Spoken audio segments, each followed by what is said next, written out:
Өдрийн мэндийг хүргэе эзэгчтэй Улаанбаатар хотод 13 цаг болсон байна. Тэнгэр телевизийн Тэнгэр панел технологийн хэлэлцүүлэг эхэлж байна.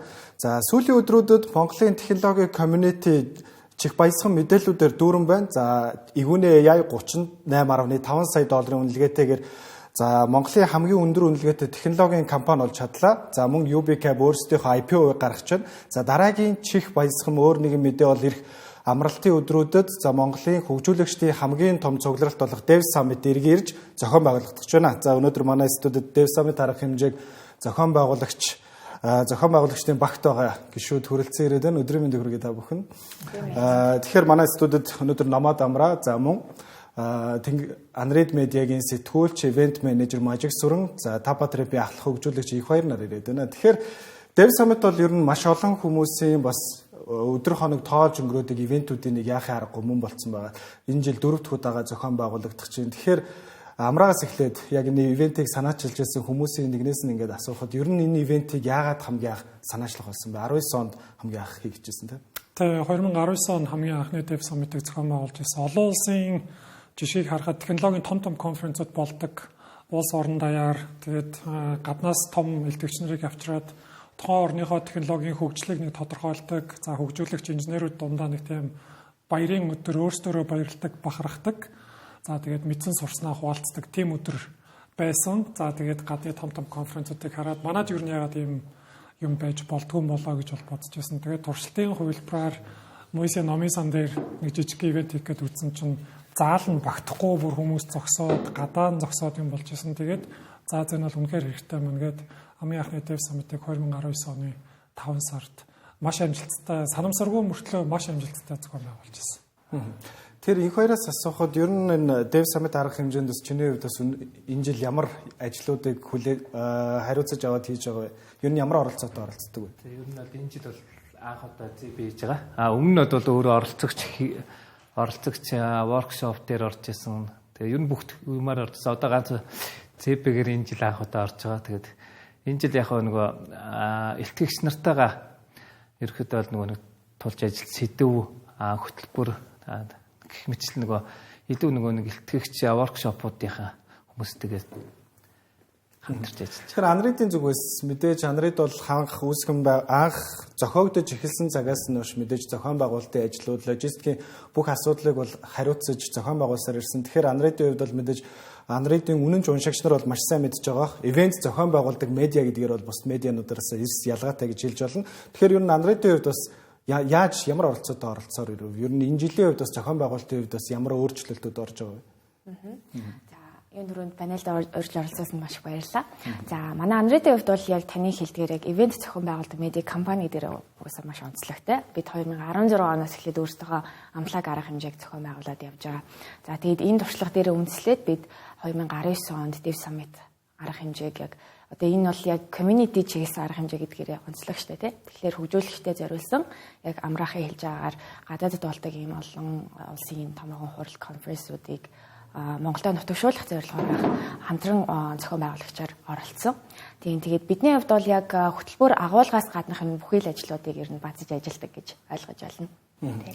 Тэгэхээр хэдүүлээ шууд үргэлжлүүлээд энэ жилийн сэдвийн талаар баг зэргийн ярилцъя гэж бодож байна. Хамгийн сүүлд зохион байгуулагдчих байхдаа AI Changing the World буюу тухайн үед бол мэдээж ChatGPT, Copilot, Gemini дөнгөж зах зээл дээр гарч ирээд дэлхийн нийт ер нь технологийн тусламжтайгаар дахиад нэг том өсрэлт хийх гэж байна штэ гэдэг л нэг тийм зүйл ховсол ер нь явагдаж байлаа штэ тий. Тэгэхээр энэ ховсол аль хэдийн ирчээд бидэд мэдээж яг одоогийн байдлаар AI generation буюу химилогны 90 үед амьдарч байна гэж хэлэхэд болно. Тэгэхээр амраагаас асуухад ер нь энэ химилогныг монголчууд бид нар бас ер нь аль төвшөнд нь бас яаж авч явж байна? Ер нь бид нар энэ галт тэрэгнээс аль хэдийн хоцорчихсан байна уу? Эсвэл яг энэ зэрэгцээд явж байна. Манай хөгжүүлэгчдийн мэрэгжлийн төвшний хувьд бас ер нь яаж ажиглагдчих вэ? Тэгээд Dev Summit-ийн нэг онцлог болохоор яг энэ асуултанд бус хариулт хайх зорилготой гэсэн үг. Тэгэхээр бид нэр тухайн Dev Summit-ийн жилдээ нэг тодорхой чиглэлийг гаргаж өгөөд за ер нь дэлхийд даяар юм болоод байна. Дэлхийд даяар ийшээгээ орж байна. Бүгдээрээ цуглая. Хин юу хийж чинь туршлага хуваалцъя. Бие биентэйгээ ярилцъя. Асуудал байна уу, шийдэл байна уу, хин хаана явж байна гэдэг үүний цэгний гэсэн бас нэг энэ яг өөрөө чинь асуусан асуултанд хариулт олох тийм зорилготой гэсэн үг. Тэгэхээр одоо энэ жилийн Dev Summit-ийн нэг онцлог гэх юм бол баг тал орчим хувь нь бол хэмэл оюуны чиглэлийн эрхлэгч нар яг ирээд өөрсдөө хаана юу хийж гин, ер нь юу болж гин гэдэг талаар бас хуваалцна гэсэн хүлээлттэй байгаа. За мэдээж нэвтрүүлгийнхээ дөрөд өртсөн яг хэмэл оюуны чиглэлээр амжилттай хөрөнгө оруулалт босгоод шинэ үнэлгээ тогтоогоод бас нэг салбарынхаа хүмүүст аягүй гоё урам зориг өгж байгаа бас тийм мэдээнүүд явж гин. За дэд бүтцийн хэмэл оюуны чинь ингээд том зургаараа харахаар бүр эрчим хүчнээсийнхээ давхаргаас эхлэдтэй. Тэгээд одоо hardware GPU байт юм уу. Тэгээд дэд бүтцийн платформын, тэгээд application layer гэдэг энэ олон одоо давхаргуудын одоо бид нэр яг хаана оролцоотой байж иж тэр оролцоотой давхарга дээр амжилттай use case-үүд бас гаргаж ийнө гэдгийг бол бүгдийг хараад дүгнэт хэлэхэд бол арай эрт байгаа. Гэхдээ миний бодлоор дэлхийд даяараа нэг гараанаас эхэлсэн учраас хоцорсон гэж бол бити хоцорсон байгаасаа гэсэн тийм хүлээлт бол байна. Тэр их хоёрын хувьд бас салбарын мэрэгжилтний хүний хувьд бас өөрөө хөгжүүлэгчийн хувьд Tapatrip ахлахын хувьд ер нь бас манай Монголын community бас энэ хэмэл оюуны дагуулгаанд хэрхэн яаж нэгдэж байгаа юм шиг харагдаж байна. Монгол залуучууд мэдээж Copilot-ыг бол өдөр тутамдаа ашиглаж байгаа бах. Тэгэхээр өөрийн чинь бас туршлагаасаа бас бидэнтэй болцвол. Би ч гэсэн яг тэр ихлэж гэлдэг.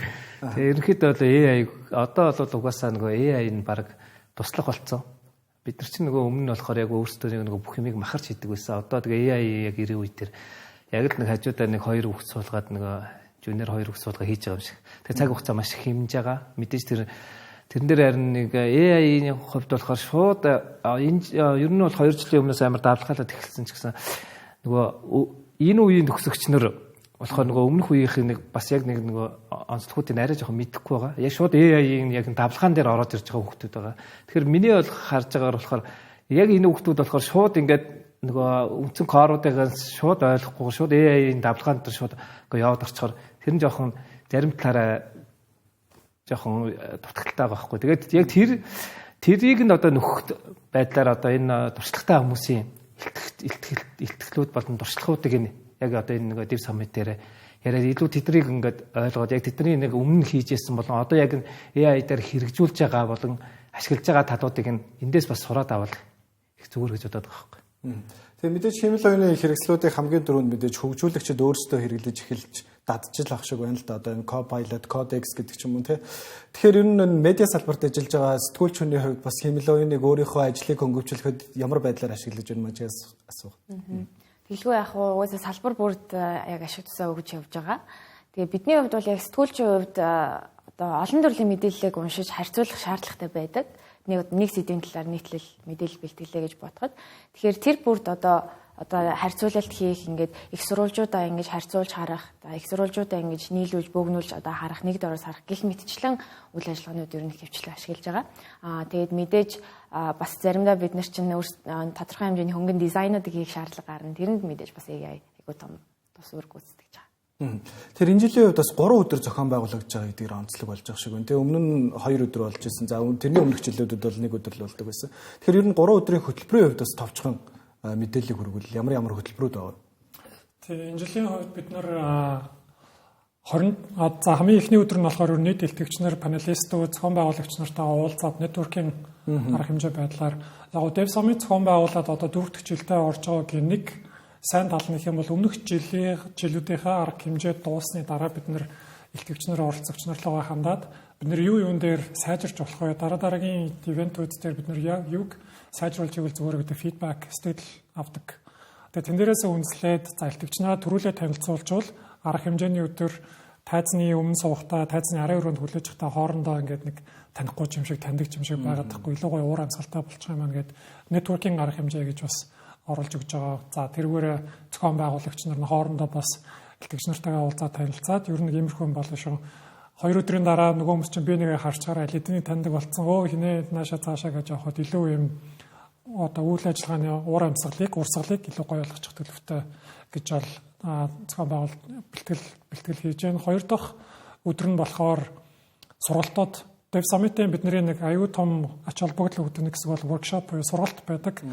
Тайзны илтгэлүүдийг хүмүүс сонсоод явдаг бол сургалт бол яг нэг юм хийгээд өөрөө юм сураад гараад явдаг. Тэгэхээр бас эрэлт хэрэгцээ аягүй өндөр байдаг.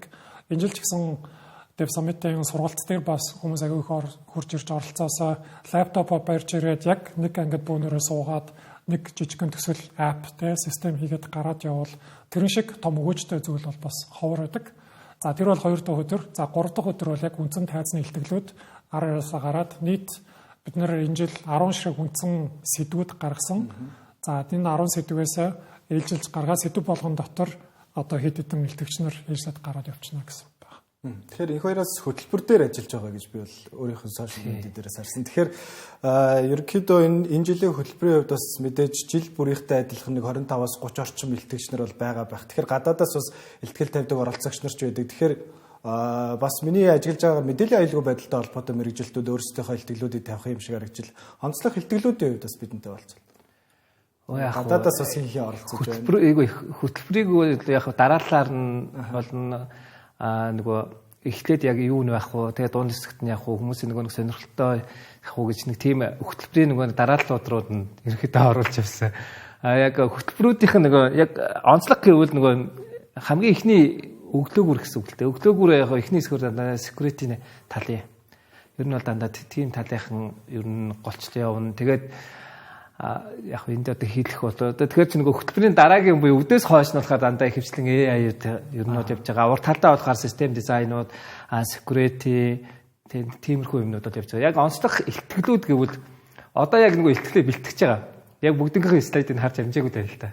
Тэгээ мажик сүнгээс асуухад ер нь воркшоп нь хаана, үндсэн ивент нь бас хаана болох вэ? За воркшопын тухай 5 дугаар сарын 24-ний өдөр IT паркт болно. Ерөнхийдөө 2 танхим тавагдаад 6 төрлийн воркшоп бид бэлтэж байгаа. За үндсэн арга хэмжээний тухайд бол 5 дугаар сарын 25-ны өдөр UG Palace зохион байгуулагдана. Тэгэхээр ойролцоогоор бид бол нэг 1000 давсан одоо оролцогч түлээн авахар бэлтгэл ажиллаа хийгээ явж байгаа. Тэгэхээр хэдүүлээ үргэлжлүүлээд ер нь өмнөх жилүүдэд бас өөрсдийнхөө Dev Summit-тай холбоотой хамгийн гоё дурсамжуудаа эргүүлээд иргэн нэг санацгаая гэж бодож байна. Тэгэхээр амраагаас эхлэхэд ер нь одоо бараг 5-6 жил өнгөрсөн байна тий. Та хэдэг анх энэ санааг ер нь яриад явж ирсэн сууш ингээд бодит болоод 4 дахь удаага ахиа хэрэгжиж байна. Тэгэхээр бас хамгийн анхны сэтгэлд үлдсэн дурсамжаа бидэндээ болцсон. Тэгээд надад ер нь Dev Summit гэж бодохоор одоо ч гэсэн нэг юм сэтгэлд айгу тод үлдсэн дурсамжууд бол зөндөө байдаг. Гэхдээ тэр дундаас өнөөдрийг хүртэл яг ингээд би дотроо үн цэнэ гэж бодож явдаг нэг тийм гоё зүйл нь болохоор энд зохион байгуулах багийнхан маань бүр үнэхээр их одоо хичээж ажилладаг. Тэгээд манай Unready-ийн багийнхнаас волонтер хөтөлбөрөөрөө зарлаад тэнд ингээд сайн дурынхан маань үндсэн зохион байгуулах багийнхан ингээд тэр хүүхдүүд, залуучууд өмнөх шөнө хоноод, унтаад тэнд ерөөсөө ингээд бүр амьдарч байгаа юм шиг байгаад маргааш 41 8 цагийн ч 10 цагийн хөтөлбөрийг тэр ирж байгаа нэг 800-аас 1000 хүмүүс хүн болгон Dev Summit ийм байсан шүү гэж тэр сэтгэл дотор нь тэрний дурсамжийг үлдээхийн тулд тэр хүүхдүүд шатан дээр авираа гарч инста шалан дээр үзэж гин үгүй л да. Тэр бол ингээд бүр амар гоё хичээж байгаа харагддаг. Тэрнийхээ үр дүнд ч гэсэн Dev Summit өнөөдрийг хүртэл хүмүүсийн сэтгэлд үлдсэн нэг тийм гоё ивент байдаг шүү. Манай community-гийн гоё ивент байдаг шүү гэж бас үлдсэн байдаг болов гэж боддог. Тэгэхээр зохион байгуулах баг станог хөшөөний өмнө гардгуу баатрууд гэдэг бол миний хувьд бол яг үндсэн зохион байгуулагчдын нэг хувьд бол хамгийн гоё дурсамжтай нэг зүйл байдаг. Тэгээд соёлын төв өргөн дээр бид нар 22 онд 23 он зохион байгуулж байхад бол яг ингээл хүүхдүүдэнд хоноол ингээл пицца тэ хоолнуудаа ингээл түгэл шөнө 2 цаг 4 цаг өглөө 6 цаг ивент болгож байгаа гэж хагаад тэрийг хараад бүр ингээд огшоосоор аргагүй байдаг. Тэр бол үнэхээр тийм гоё. Бид нар Монголын технологийн хөгжилд өөрсдийнхөө жоохон ч гэсэн хувь нэмрийг ингэж оруулж янда гэж авч байгаа. Тэр мэдрэмж болохгүй. Тэгэхээр энэ хоёрын хувьд бас чиний сэтгэлд үлдэж байгаа тод санагдж байгаа дурсамж байвал бидэнтэй болцсон. За яг анх тэр чинь нэг анх Dev Summit болоход ер нь Dev Summit өөрөө яг технологийн салбарын амар том нэг гэсэндээ наадам гэж би өөр нь тэгж хэлдэг. Хамгийн том технологийн салбарын хувьд хамгийн том наадам буюу баяр гэж боддог байхгүй. Яг тэгэхээр бүх айгүй олон сэдвээр ярьдаг. Айгүй олон сэдвээр айгүй олон хүн ярьдаг. Ер нь ийм том хэмжээний ер нь энэ арга хэмжээ ер нь байхгүй шүү дээ. Тэгэхээр Монголдо томдоо ер нь тооцогдно. Би өөрөө болохоор бас ихтгэл тавьж ирсэн. Тэгээ миний ихтгэл тавьж ирсэн үед яг ер нь бас амар сандарч ирсэн. Тэгээ яг тэрэн дээр ингээ гараад ингээ айгүй олон хүмүүсийн өмнө ингээд бас технологийн талаар ярих бас айгүй шал өөр воркшоп хийж байхдаа бас ингээд хүмүүс чинь ингээд шууд ингээд код харуулад ингээд ярих бас шал өөр. Аль хэдэн дээр амар өөр гэхдээ гоё мэдрэмжүүд авч байгаа байхгүй. Тэр чинь нөгөө яг тэр нөгөө өөрөө мэддэг ч юм аашгүй тийм нэг сэдвэр ярьж байгаа болохоор ярих юм амар гоё хангалттай байдаг. Тэгээ тэр өдөр чинь нэг юм уу хоёр өдөр чинь үнэхээр олон хүмүүстэй уулзна, амар олон community үүсгэтэн. Тэгээ ер нь айгүй гоё штэ. Тэгээд технологийн бас нэг хүсэмжт өдрөл гэж боддоо шүү дээ. Тэгэлгүй яг хөө ер нь технологийн салбарт ажилладаг гэхээс илүү бас технологийн талаар сонирхдаг, уншдаг хүмүүсийн талаар ингээд илүү олон өөрсдийнхөө хүрээллийг нэмэх, найз нөхдөдөө болох, тэгээд тэнд очиж өөрийнхөө сонирхдаг сэдвийн талаар хэн нэгэнтэй яриа өрнүүлэх маш гоё талбар гэж бол миний хувьд бол Dev Summit-ыг боддог. Тэгэхээр Magic-ийн асууха сая самраа хэлж штэ хөшгөний ард байдаг, чимээгүй ингээ баатрууд маш олон байдаг, ивент болгоны ард гэдэг. Тэр нь бас ялангуяа Dev Summit дээр бас байдаг. Тэгэхээр бас энэ хөшгөний ард чимээгүй болдог үйл явдлуудаас бидэнтэй гоё тод дурсамжаасаа хаалцвал.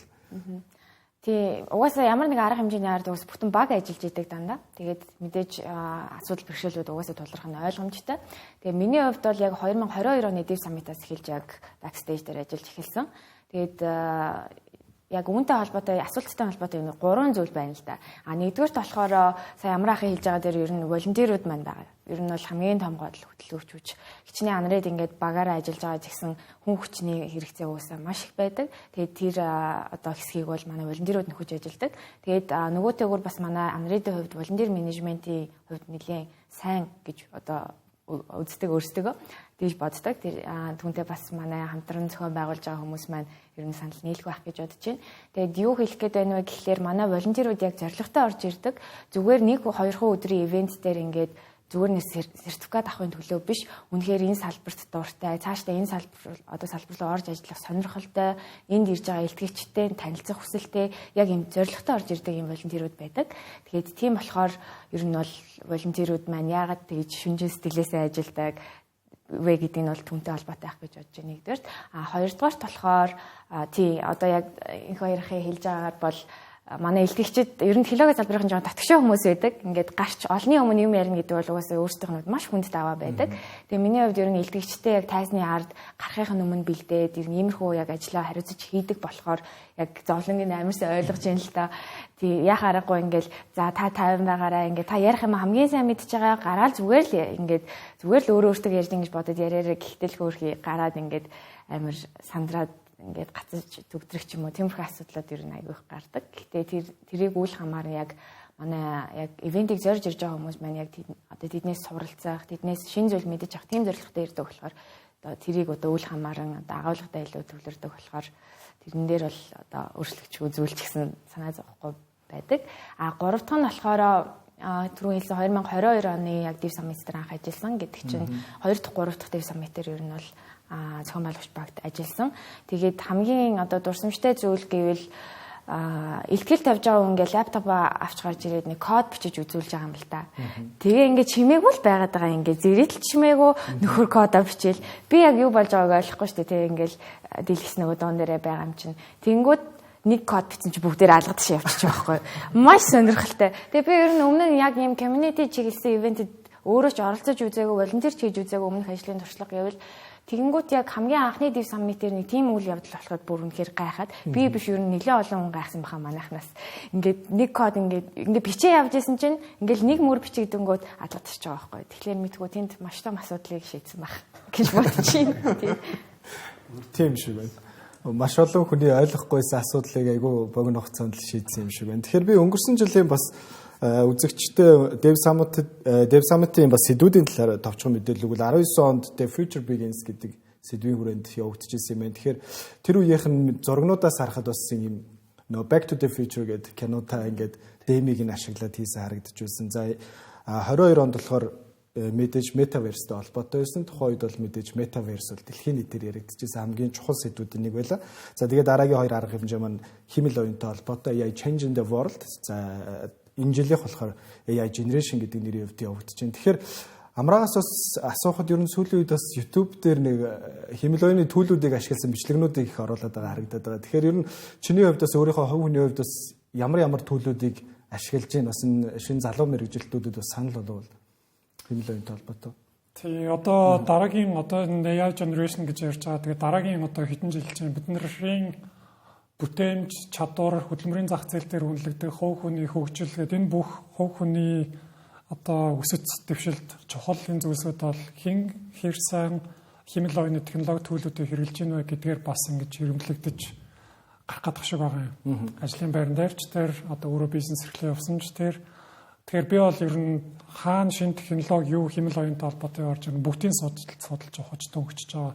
Төлбөр төлөх ёстой бол төлөөд авч ийн LinkedIn-ээр ч юм уу мессеж хийж фаундерууд руу бичээд надад кредит өгчөөч, надад ирэх өгчөөч гэж бичих ёстой бол бичиж байгаа. Тэгээд миний яг үндсэн чиглэл бол код бичих. За өөрөө яг Монголын бас хэмэл оюуны платформ хэмжээнд текстийг дуу болгох, за тэгээд орчуулга, хайлтын систем гэдэргээд бас монгол хэл дээр платформын түвшинд юм хийгээ явж байгаа болохоор код бичих айгүй хэрэгтэй. Тэгэхээр код бичих ер нь баг бүх төлөвүүдийг хэрэглэж үзэж байна.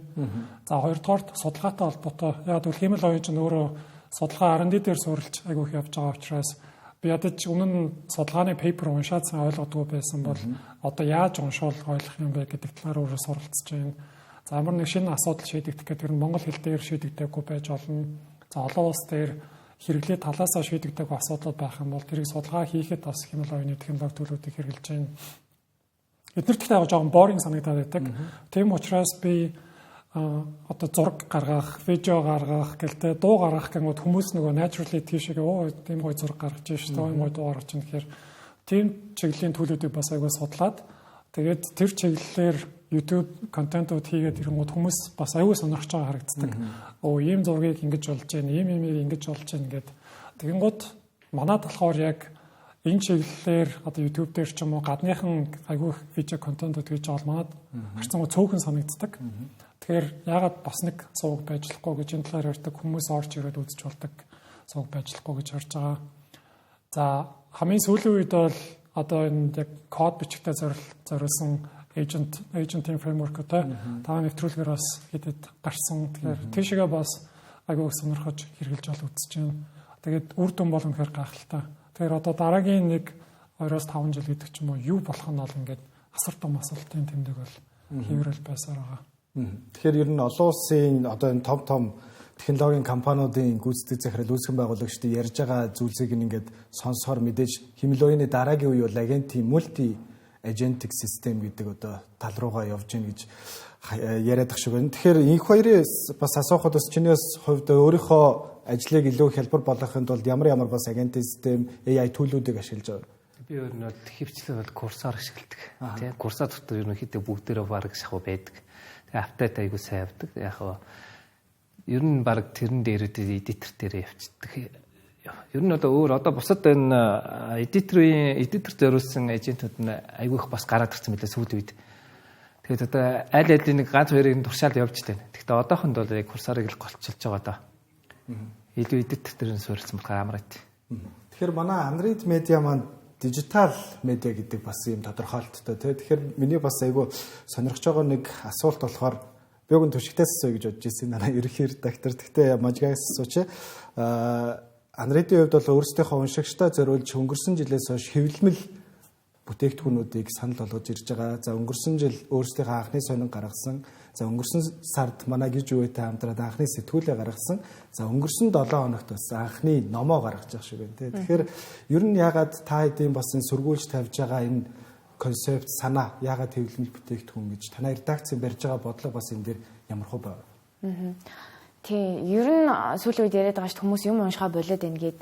Тэнгүүт ичнээ бид нэр яг дижитал суурьтай одоо медиа компани боловч ягаад ирээд хэвлэмэл тал руу орж ийн гэхээр эргэж ер нь хүмүүст унших соёлыг дэлгэрүүлэх л яг хамгийн гол зорилго нь ерөөсөө тэр. Тэгээд ер нь хэвлэмэл юм уншина гэдэг чинь хүн тухтай ингээд нэг төвлөрөөд суун. Тэгээд ялангуяа ингээд урт юмнууд уншина гэдэг чинь өөрөө ингээд дахиад тэрийгээ дагаад хүн бодно. Ер нь бол хамгийн одоо суур шалтгаан нь бол энэ. Тэгээд тийм бид одоо яг сая нэгд өдөр 38 дахь дугаараа гаргасан Android-ийн сонирхоо. Тэгээд манай сонингийн форматыг бас уншиж үзээгүй хүмүүс байвал мэдэхгүй байж магадгүй. Ер нь ингээд та хэд одоо жишээлбэл хамгийн урттай яг ямархуу хэмжээтэй одоо бичвэр уншдаг вэ? Зөрүүлээд нэг тавчгаа асуухад. За нэг хагас нүүр орчим л юм уу та тий. 25 нүүр. Тэр бол ихтэй судалгаа ер нь ажилтай холбоотой тиймэрхүү юмнууд бах тий. Тэгээд тэнгууд бид хэд болохоор яг бас хүмүүс эргээд унших соёлыг одоо түгэнд дэлгэрүүлэх тэр зорилгынхаа хүрээнд бүр нэг амар урт нэг тийм уйтгартай текст бол угаасаа санал болгодгоо. Жишээлбэл гадаадтууд мэдэн дээр ерөөсөө л нэг 3-4 өгүүлбэр ч юм уу ингээд яг өөрсдийнх нь уншаад датцсан. Гэхдээ заашгүй мэдчих хэвээр тийм агуулгууд нэг хүргэдэг гэдэг ч юм уу. Ер нь яг манай сонингийн уншаад үзэх юм бол яг тухтайхан суугаад ингээ аюул олон төрлийн мэдээллийг нэг дор авах боломжтой. Тэгэхээр Dev Summit-ийн тасалбарын хувьд бас янз янзын байгаа харагдчихсэн. Оюутнууд, залуучуудад бас санал болгож байгаа тасалбарууд бас байгаа. Тэгэхээр ер нь энэ арга хэмжээнд яг ямар насны, ямар мэрэгжилтэй юу сонирхдаг хүмүүс ирээд юуг авах боломжтой вэ? Тэр талаар илүү дэлгэрэнгүй мэдээлэл өгөөч амнаа.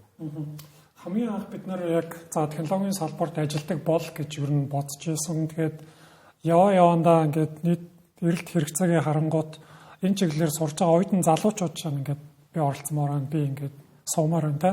Тэгээд бид нэр ингээд сурчлахгүй муу гэдэг ч юм уу.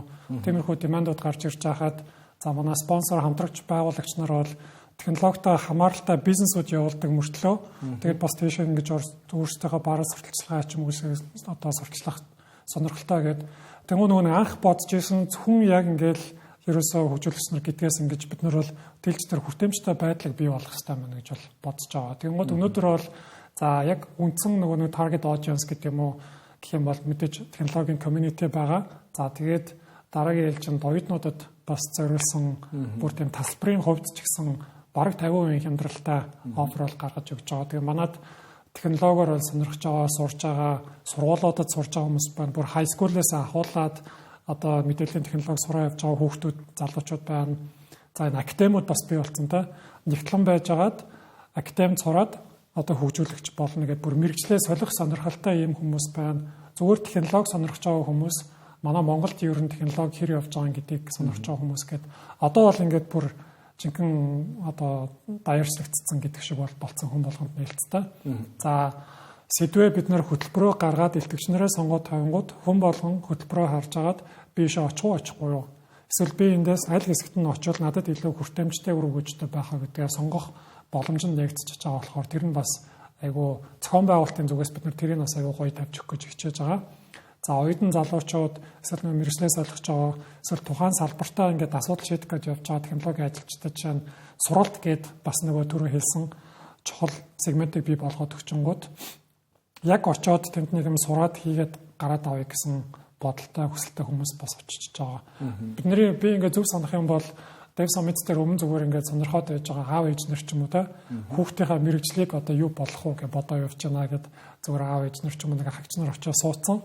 Тэгээд ингэж харж байгаад одоо гэртээ очиж зөвлөлддөг ч юм уу гэд тийм хэмжээнд хүртэл ингээд бас хүртээмжтэй байж чадаад байгаа учраас анх 19 онд бид нэр яаж хэлж ийсэн өнөөдөр 25 онд хүртээмжтэй байдлыг нэмэгдүүлээд хүн болгонд ингээд авч болох зүйлийг бий болгож өгөх гэж өөрчлөж ингэж нөгөө дасан зохицож явж байгаа харахад бол том өөрчлөлтүүд ахицууд бол гарсан гэж харж байгаа. Тэгэхээр тасалбарын хувьд энгийн тасалбар гэж бол байгаа. За яг та технологийн салбарт ажилладаг тийм хүн бол энгийн тасалбараа аваад орж болно. Сургалтын тасалбар гэж тусдаа гарсан байгаа.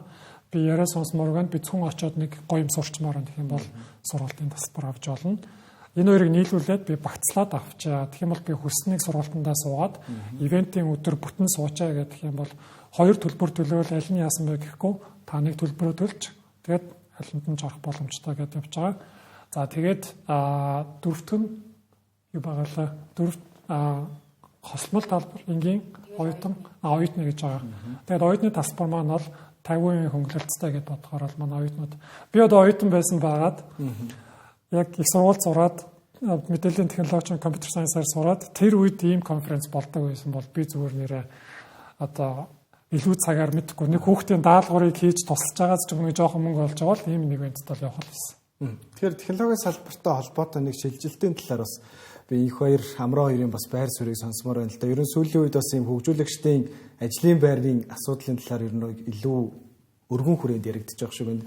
Сатя Надала бас нэг 2-7 хоногийн өмнө оролцсон арга хэмжээнд дээр манай нийт кодны нэг 20-30% нь AI бичдэг болсон гэдэг. За энэ мэдээллийнхаа дараа бас нийт ажилчдынхаа 6% нь цомгдох байгаа нь бас нэг юм санамсаргүй хэрэг биш юм шиг. Тэгээ бид эдийг ингэж яг энд ярьж явах явцад за мөн энэ Монголын хамгийн том хөгжүүлэгчдийн цугларалтаас зохион байгуулалтын ажил нь явагдаж байхын үед олон улсын бас томоохон хөгжүүлэгчдийн арга хэмжээнүүд зохион байгуулагдаж байна. За өчигдөр шөнө гэхэд Microsoft Builds болж өнгөрлөө. За Microsoft-ийн өөрсдийнх нь танилцуулж байгаа зүйл дээр болохоор бид нар ер нь бол энэ мульти агентыг веб руу оруулж ирнэ. Тэ энэ илүү нээлттэй олон компаниудын хамтарж байгаа энэ хэмэл оюунуудыг бид нар ингээ веб дээр холбох хөгжүүлэх боломжуудыг хөгжүүлэгчдэрт олгож өгнө гэдэг зүйлийг өчигдөрхөн ярьлаа. За өнөөдөр нь Google-ийн хөгжүүлэгчдэд зориулсан арга хэмжээ бас болно. Тэгэхээр ер нь энэ хэмэл оюуны энэ эрен үед хөгжүүлэгчдийн ажлын байрны талаар бас энэ их хоёр өөрөө хувь хүнийхээ байр суурийн хувьд бас ямар байр суурьтай байгаа. Ер нь цаашдаа хөгжүүлэгчд баг хэрэггүй болчих юм шүү. Яг шууд бол Монголын нөхцөл шүү заяа. Шууд бол яг одоохонд бол би одоо яг шууд оролцож чадахгүй байх гэж бодож байгаа. Ер нь аль аль талаар яагаад энэ чинь нэгдүгээрт нэг ганцхан код бичгээс гадна энэ Монголын бизнесийн орчин яг дэлхийн улс орнууд бол ямархан орчин мэдгүй. Гэхдээ Монголынх нэг жоохон арай өвөрмцөдөг. Тэгэхээр яг тэрийг маань бас AI-ууд маань нэлээд ойлгох гэж бас хөөрхөн цаг хугацаа авах гэж бодож байна.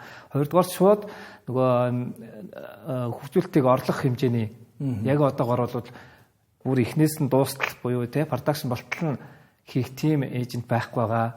Тэр нь гараагүй мэдхгүй ямар ч 5 жилийн дараа бол гарах байх гэж бодож байна. Би бол ойрын 5 жилдээ ер нь санаа амар байгаа шүү дээ.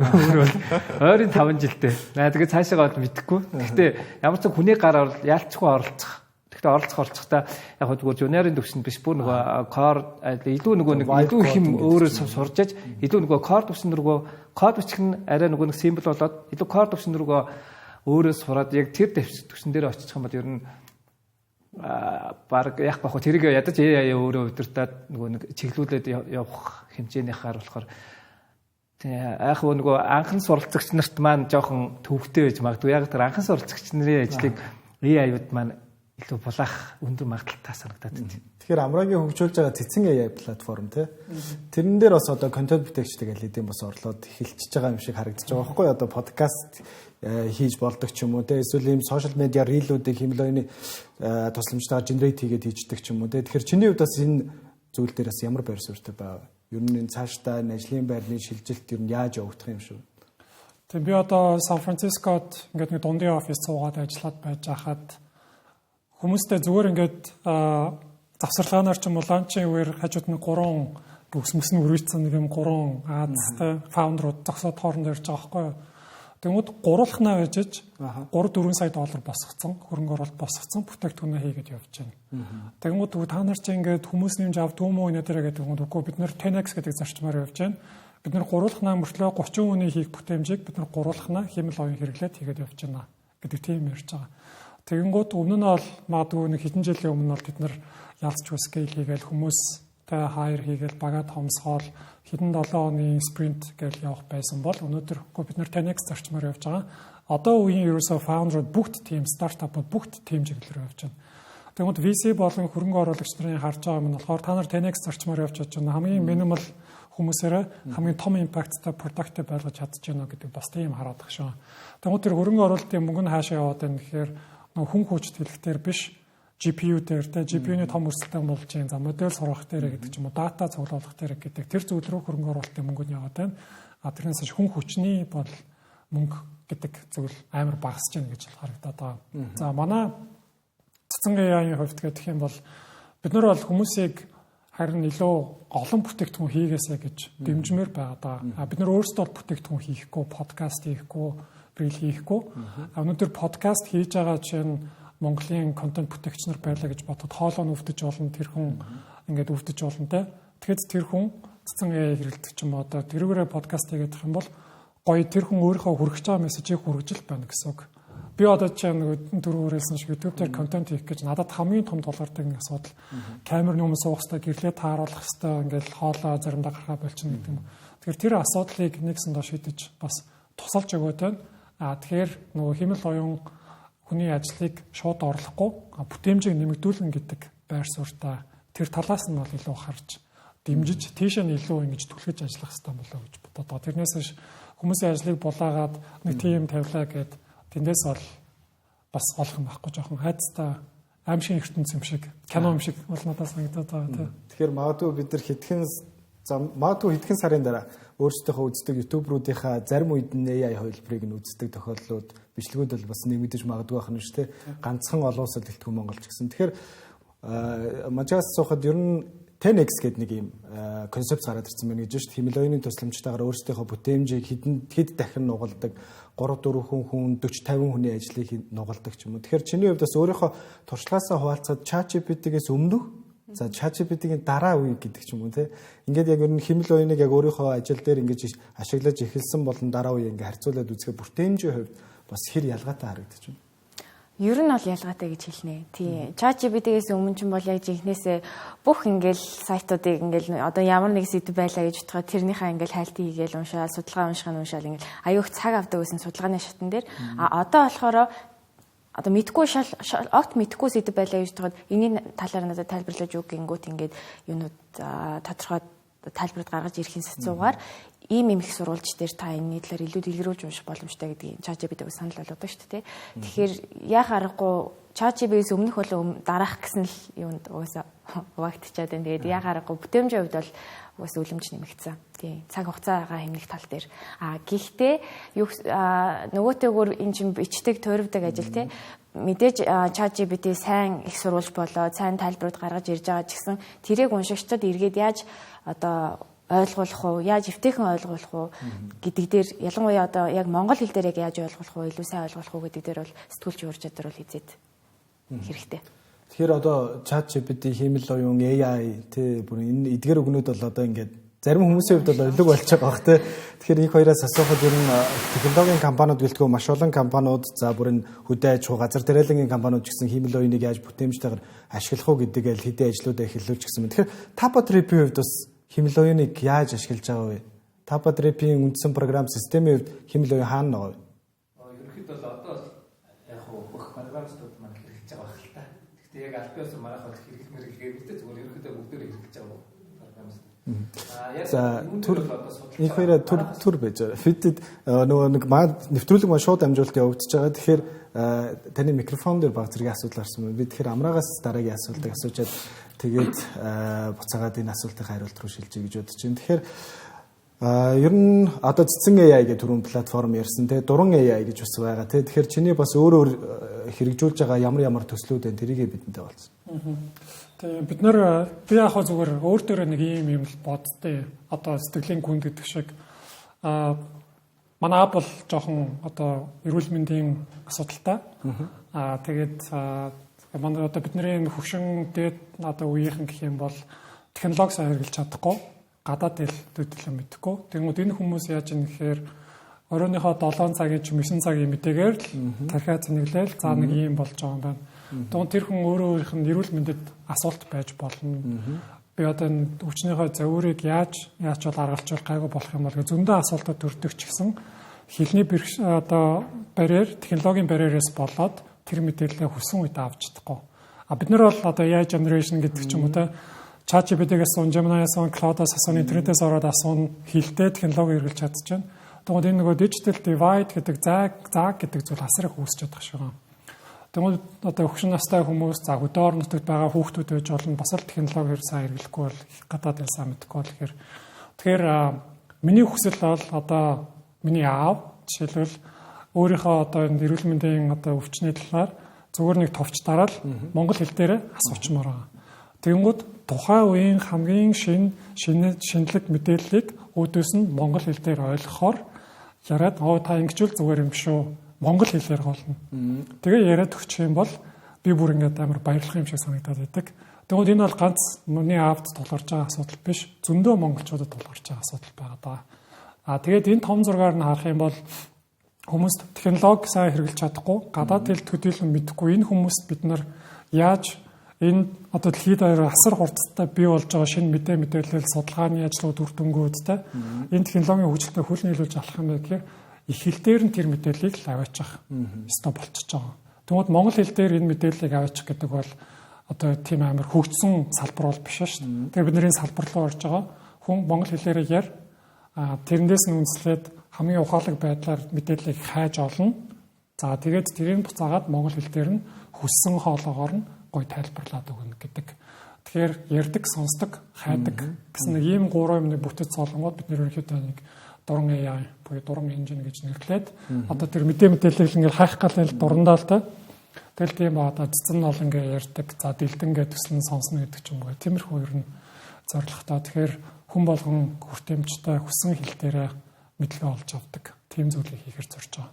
Тухайн хүний хэрэгтэй бүх мэдээллийг нэгтгсэн AI туслахыг л ер нь ямар ч хэлний барьергүйгээр л бий болгохыг зорж байгаа гэж ойлгож байна. Хэлний барьергүй, технологийн барьергүй. Энэ хүмүүс чинь бас тэр олон гар утас хэрэглээд байж чадахгүй, аппликейшн хэрэглээд байж чадахгүй, вебсайт руу ороод бүртгүүлээд төлбөрөө хэрэглэж чадахгүй одоо нэг товч дараал ярьж. Эсвэл нэг газарлууд ярьж.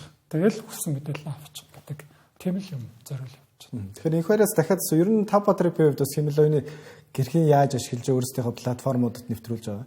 Манайх ерөөхдөө дата аягүй ихтэй байдаг. Тэгээ яг одоогийн байдлаар бол AI дээр яг ямар бүтээгдэхүүн гаргах, тэгээ датагаа яаж сургах вэ гэдэг дээр судалгаа болон сургалтыг л явуулж байгаа. Тэгээ яг AI бүтээгдэхүүнүүдэд нэвтрүүлэх нь бол арай болог байгаа. Одоохон дээр яг явцсан л явж байгаа. Томоохон LLM-үүд дээр өөрсдийн датагаа сургаал явж байгаа. Туршаад гэх юм уу.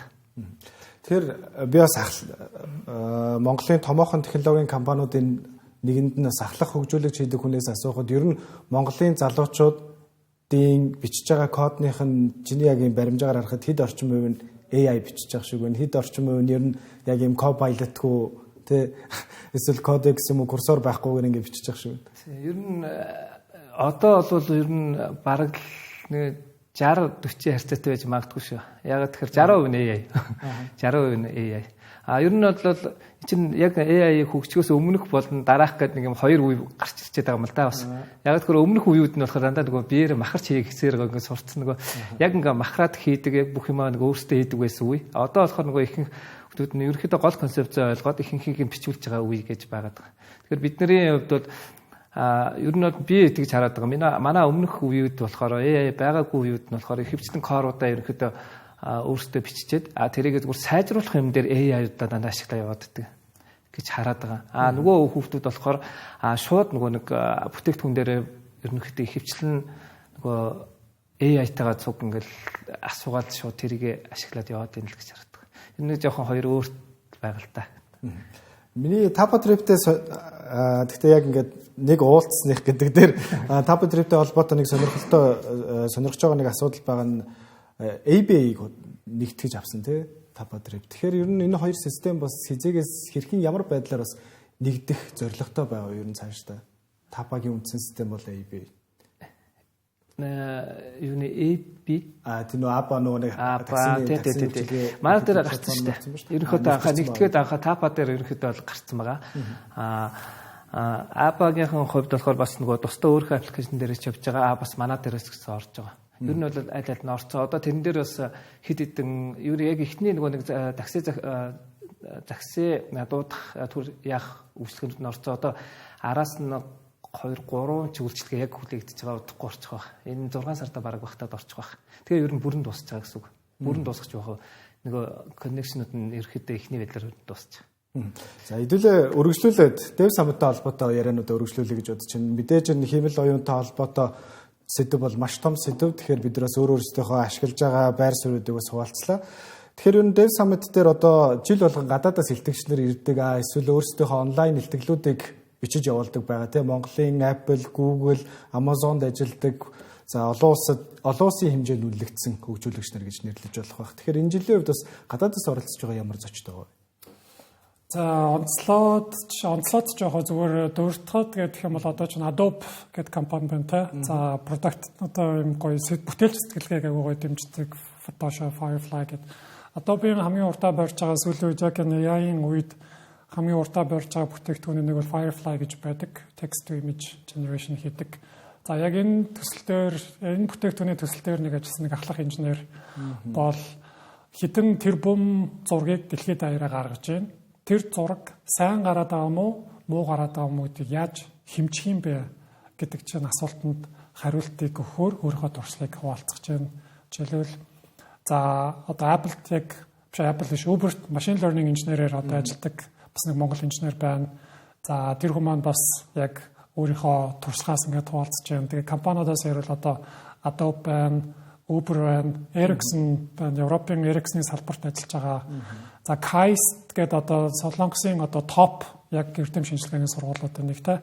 KAIST-д яг энэ large language model ер нь ухаалаг мөртлөө хямдхан байж болохгүй мó гэдэг судалгаа шинжилгээнд дээр өөрөө одоо сургуулийнхантай хамт пейпер гаргаад бүр паблиш хийсэн.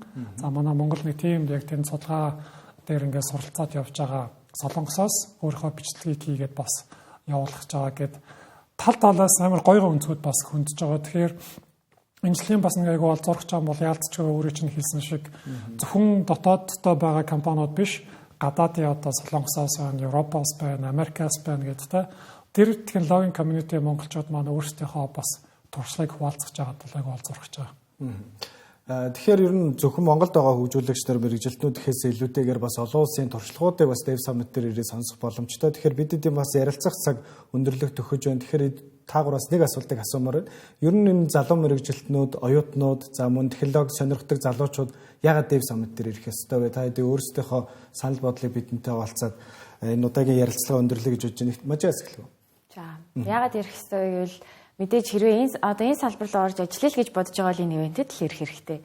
Одоо мэдээж одоо өөр ингэсэн community-тэй байгаа штэ тэр одоо тухайн ирэх байгаа хүмүүс маань. Гэхдээ тэрнээс гадна одоо нөө bubble-аас гар гэдэг шиг өөрийнхөө comfort zone-аас гараад эргэн тойронд чи юу болж гин, компаниуд юу хийж бүтээж гин, бусад хөгжүүлэгчид яаж ажиллаж гин, одоо ямар төлөвүүдийг бас ашиглаж гин, энэ AI-тай холбоотой учраас ямар төлөвүүдийг ашиглаж гин гэх мэт ер нь цаг үетэйгээ хөл нийлүүлж алхахыг хүсвэл тэгээд одоо түрүү өөрөө чи хэлдгээр энэ галт иргэнээс хоцрохыг хүсэхгүй байгаа л Dev Summit дээрээ гэж уриалмаар. Инх хоёрын хувьд би ер нь хөгжүүлэгч нарыг ингэж боддیں۔ Бүгдийг заавал мэдэх албагүй. Заавал ингэ сурцсан байх албагүй. Харин бүх сэдвэр ер нь мэдчих хэрэгтэй гэж байна. Бүгднийг тэгж амар сайн байх албагүй. Гэхдээ мэдчих хэрэгтэй. Тэгэх юм бол ер нь юм мэдээд эхлээд ингээд сонсоод сураад эхлэхэд өөрийгөө ингээд тасгаад эхлэхээр тухайн технологи дээр ороход илүү амар гэдэг байхгүй. Тэгээд дээрэс нь тэрнийхээ дагуу нөгөө бүр ингээд туршлагатай хүмүүс ч юм уу те гадна дотны тиймэрхүү юмнуудын кейсүүдийг сонсцохоор бүр илүү нэг айх айдас ч юм уу те тиймэрхүү тэр технологийн ер нь юм руу ороход ер нь хамаагүй гайгүй зөөлөн тийм болохоор байнга сонсчээ гэдэг байхгүй. Тэгэхээр яг тиймэрхүү одоо яг сонсох дуршлаг судлах тенденц ч бас асуулт хариулт явна асуумаар байгаа юмнуудыг явна гэд бүх юмнуудаа тэн дээр Dev Summit болох болохоор баг хамгийн түрүүнд очих хэвээр газар нэг байхгүй. Тэгэхээр амраагийн хувьд мэдээж энэ арга хэмжээг санаачилж байсан хүмүүсийн хувьд ер нь хүүхэд залуучуудыг яагаад Dev Summit-ыг зориосоо гэж хүсэх вэ? Тий одоо яг мэдээж YouTube үзэл гадны конференцэд үзэл суугаад иж боломжтой хин ч гэсэн болно. Гэхдээ миний бодлоор хөгжил гэдэг зүйл хүмүүс хаана хоорондоо мэдсэн сурснаа хуваалцаж өөрсдөө дүгнэж цэгнэж асуултанд хариулт олж тэр дунд нэг юм яриа үүсдэг тэндээс community бий болдог тэндээс бие биенээ ингэж дүгнэж цэгнэдэг дараа нь юм networking үүсдэг яг энэ нэг юм хөгжлийн эхний нэг тийм одоо цугларл юм шиг санагддаг эхлэл. Тэгэхээр бидний хувьд бол яг технологийн салбар дотор энэ Dev Summit бол хөгжлийнхаа бас нэг томоохон тодорхойлолтын нэг бол гэж оролцоог бий болгодог гэж бол боддог. Тэгэхээр энд бол зайлшгүй ирэх ёстой. Асуулт байвал асуултанд хариулт олох гэж хурж ирээрэй л гэж би хүсмээр байна. Тэгэхээр тайзны илтгэлээс хариултаа хайж болно, сургалтаас байж болно. Эсвэл зүгээр ивентийн хажуугаар хоорондоо networking хийгээд шинэ хүмүүстэй танилцж байгаа. Би нэг ийм дээр ажиллаж байгаа. Би бас ингэж байгаа шүү дээ. Чи нэг үзнэ үү гэхэд тэр хүний толгойд гоё гэрэл асдаг. Тэр бол Dev Summit-ийн бас нэг гоё ичэдэн байдаг. Тэгэхээр тэр одоо асуултанд хариулт авахын тулд хүн болгон технологи сонирхогчд хүн болгон Dev Summit-д ирж тэр өөрсдийнхөө дээр гоё гэрлээ асаарай л гэж хүсэж байна. Тэглэг ах уу? Тэгэхээр технологи сонирхдаг хүн болгооч өөрсдийнхөө магадгүй илүү бүдэг гэрлээ илүү тод басах тий асаагүй гэрлээ гэрэлтүүлэх боломжууд байгаа гэж миний хувьд бас бодож байна. Тэгэхээр үзэгчтэй Тэнгэрэл үз та бүхэнд ирэх амралтын өдрүүдэд болох ч байгаа Dev Summit арга хэмжээний зохион байгуулагч нартай холбоотой мэдээллүүдийг ярилцаж хүргэлээ. Тэгэхээр ер нь Монголын технологийн салбарын хамгийн том арга хэмжээнүүдийн нэг амралтын өдрүүдэд зохион байгуулагдаж байна. Технологи сонирхдаг, технологийн талаарх ямар нэгэн зүйлсүүдийг харж уншдаг бол бас энэ арга хэмжээд ирж сонирхоорой гэж уриалмаар байна. Ингээд анхаарлаа хандуулсанд баярлалаа.